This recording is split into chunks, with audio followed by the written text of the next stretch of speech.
Everyone doing? It's a Sunday, so I'm going to do a quick vlog questions just to get into more details about what they are really like when you deep dive into their personality types. Everyone, first question: how rare are ENFPs? So for most men, it is 5.08% of men out of the 16 personality types that are ENFPs, and for women, it is 10.28% of women that are ENFP. So that is pretty rare. 5% of men and 10% of women are ENFPs. Interesting. What does an ENFP value most? And the ENFP, as an ENFP, you're extremely committed to your family and friends. People are what you make the most vital difference to you, and value having emotional integrity, authenticity, and kindness with others. Okay, that makes sense. Are ENFP good with their money? Companioners, ENFPs. Are they really good with their money? Cash, moolah. Are they good? Do they spend it all? Tendencies: these idealists are the personality type most likely to believe that it is possible to live better while spending less money. Campaigners are also the type of least likely to say they can afford most things of what they want. Okay, so they're minimalist pretty much. Okay, not bad, not bad. Do ENFPs do well in schools?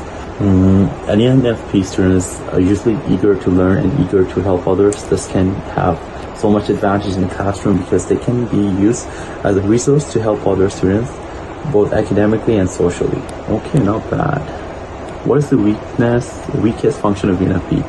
Inferior cognitive function. ENFPs, the weakest part of their personality is introverted sensing, are relying heavily on their past experiences to inform their decision. Okay, it's kind of a bad one, but you can work it out. Like, for example, if an ENFP had a bad experience, they'll relate everything in the future relating to that bad experience, rather than ignoring the fact that that has no correlation with what's going to happen in the future. But they just tend to have that not like dwelling on it, maybe. I don't know, like it's just weird for them. So another fact is that like everything that needs to get over in your life, it takes about 5 to 7 years, 5 to 6 or 7 years. So it's a slow progress. So everything, it has ups and downs, to make the best out of it.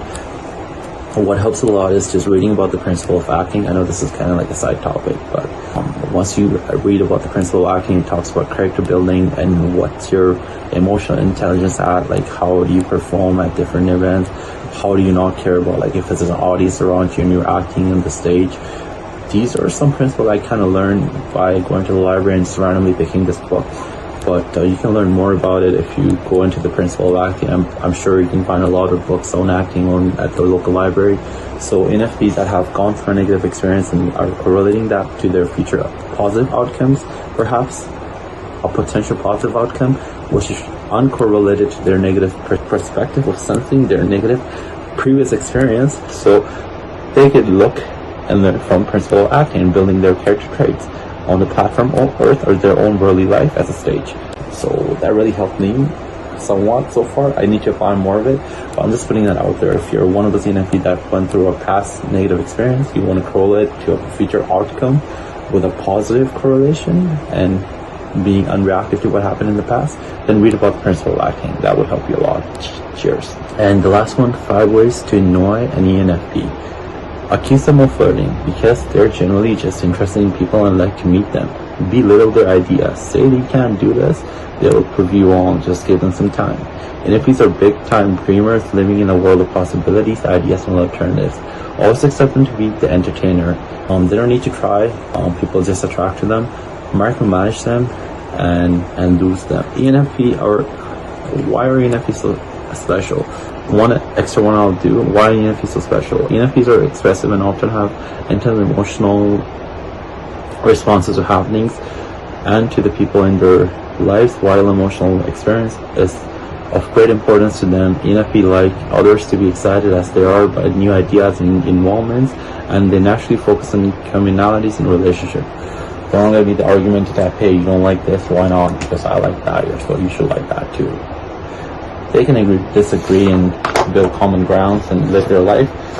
By the way, last not the least, I'm going to share this cool quote from the principle of the 20th Canadian Principle of Karate, the spiritual legacy of the masters.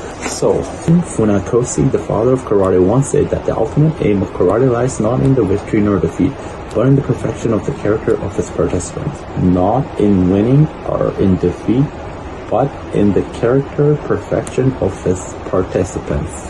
So that's pretty cool. The book you can get it if you want to read about it.